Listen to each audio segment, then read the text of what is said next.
ఇతనేందంటే ఈ Pahalgam attack April 22న జరిగింది. April 22కు ముందు 17వ తేదీ మాత్రమే ఇతన్ని బయటికి తీసుకొచ్చి 17 వరకు ఇతను అక్కడే సెక్యూరిటీలో ఉంటున్నాడు. పహల్గామ్ సెక్యూరిటీలో ఉంటున్నాడు. అంటే ఇతను కీలకమైన సమాచారం వాళ్ళకి చేరవేశాడా అన్న డౌట్లయితే వస్తున్నాయి. సో ఇతన్ని ముందుగా ఎలా పట్టుకున్నారో చెప్తాను. దాని తర్వాత ఎటువంటి సమాచారం ఇతను పాకిస్తాన్‌కి ఇచ్చారో చూద్దాం. సో ఇతన్ని ఎలా పట్టుకున్నారంటే మామూలుగా ఇతను ఏం చేస్తున్నాడంటే సోషల్ మీడియాలో యాక్టివ్‌గా ఉంటున్నాడు. సోషల్ మీడియాలో యాక్టివ్‌గా ఉన్నప్పుడు పాకిస్తాన్ నుంచి ఒక అమ్మాయిలాగా పాకిస్తాన్ ఐఎస్ఐ ఏజెంటు ఒక అమ్మాయి మామూలు అమ్మాయిలాగా ఇతనితో చాటింగ్ మొదలుపెట్టింది. చాటింగ్ మొదలు పెడితే ఇతను కూడా చాటింగ్ చేశాడు. అలాగా వీళ్ళిద్దరి మధ్య ఒక హాట్ చాట్, సెక్స్ చాట్ అనేది కూడా చోటు చేసుకుంది. దాంతో ఇతను ఒక రకంగా అడిక్ట్ అయ్యాడు ఆ అమ్మాయికి. మెల్లగా అమ్మాయి ఏం చేసిందంటే ఇతన్ని ఇన్ఫర్మేషన్లు అడగడం మొదలుపెట్టింది. దాని తర్వాత నీకు డబ్బులు ఇస్తాము, నువ్వు ఇన్ఫర్మేషన్ ఇస్తా వస్తే నీకు మంత్లీ మేము డబ్బులు పంపిస్తామని చెప్పింది.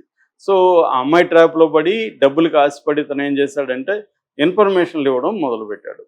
సో ఎటువంటి ఇన్ఫర్మేషన్ ఇచ్చాడంటే ఒకటి మిలిటరీ కాన్వాయ్స్ ఎటు వెళ్తున్నాయి, వీళ్ళ బెటాలియన్స్ ఎటు వెళ్తున్నాయి, తర్వాత మిలిటరీ బేసెస్ ఎక్కడెక్కడ ఉన్నాయి, ఎక్కడెక్కడ మిలిటరీ చెక్ పోస్టులు ఉన్నాయి, ఈ మిలిటరీకి సంబంధించిన అనేక వ్యవహారాలను ఇతను ఆ అమ్మాయి ద్వారా పాకిస్తాన్ ఇంటెలిజెన్స్ ఏజెన్సీస్కి ఇస్తున్నాడు. ఇతనికి ఫారిన్ అకౌంట్స్ నుంచి ఇతను దీంట్లో డబ్బులు పడుతుంది.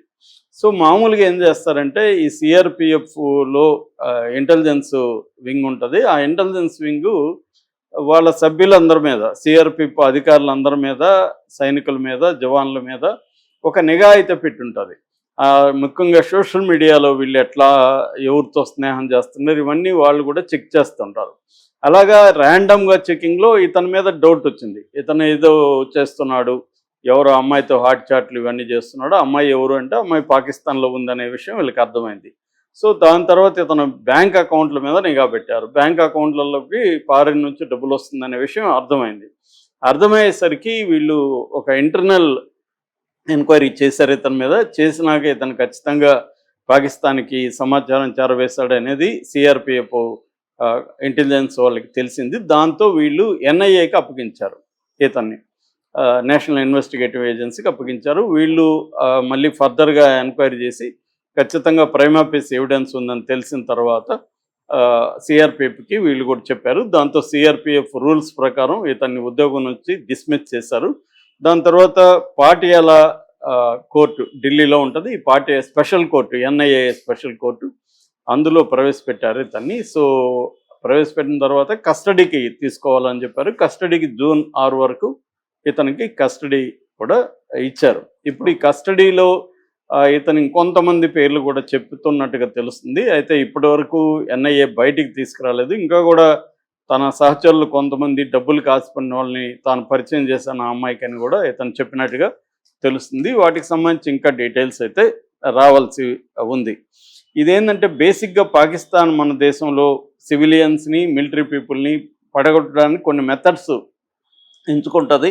అది ప్రధానంగా సోషల్ మీడియాలో చాటింగ్లు చేయడం, హనీ ట్రాప్ అంటారు కదా, అమ్మాయిల ద్వారా వీళ్ళని ముందుగా హనీ ట్రాప్లకి తీసుకురావడం, దాని తర్వాత వీళ్ళ బ్యాక్గ్రౌండ్స్, వీళ్ళ ఆర్థిక పరిస్థితులు, వీళ్ళ ఫ్యామిలీ వ్యవహారాలు ఇవన్నీ తెలుసుకోవడం. సో వీళ్ళకి ఏది రిక్వైర్మెంట్ ఉంది, డబ్బు రిక్వైర్మెంట్ ఉందా లేదా, ఇతనికి ఏమన్నా అమ్మాయిలు పిచ్చుందా, ఇవన్నీ చూసుకొని ఏం కావాలంటే దాన్ని ప్రొవైడ్ చేయడం.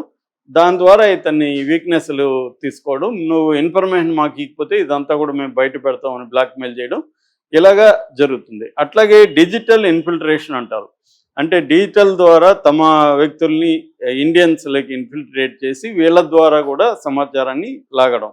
మూడవది కొయర్సన్, అంటే బై ఫోర్స్ ద్వారా కొంతమంది, అంటే ఫర్ ఎగ్జాంపుల్ ఇప్పుడు మొన్న ఒక అతన్ని అరెస్ట్ చేశారు ఢిల్లీలో. అతని సెకండ్ వైఫ్ పాకిస్తాన్లో ఉంది కాబట్టి ఆమె ద్వారా అతన్ని ఇది చేసి, నువ్వు కానీ మాకు ఇన్ఫర్మేషన్ ఇవ్వకపోతే ఇక్కడ నీ ఫ్యామిలీని మేము అరెస్ట్ చేస్తామనో ఇంకోటో అని చెప్పి బెదిరించి కొయర్సివ్ ద్వారా కూడా చేయడం. ఈ 3 మెథడ్స్ ద్వారా ఇండియన్ సివిలియన్స్ అండ్ మిలిటరీ పీపుల్ని లొంగ తీసుకోవడం, వీళ్ళ నుంచి ఇన్ఫర్మేషన్ లాక్కోవడం అనేది పాకిస్తాన్ చేస్తుంది. ఇది ఇప్పుడు బయటకు వచ్చింది. దీని నుంచి ఇంకా ఏం జరుగుతుందనేది చూడాలి.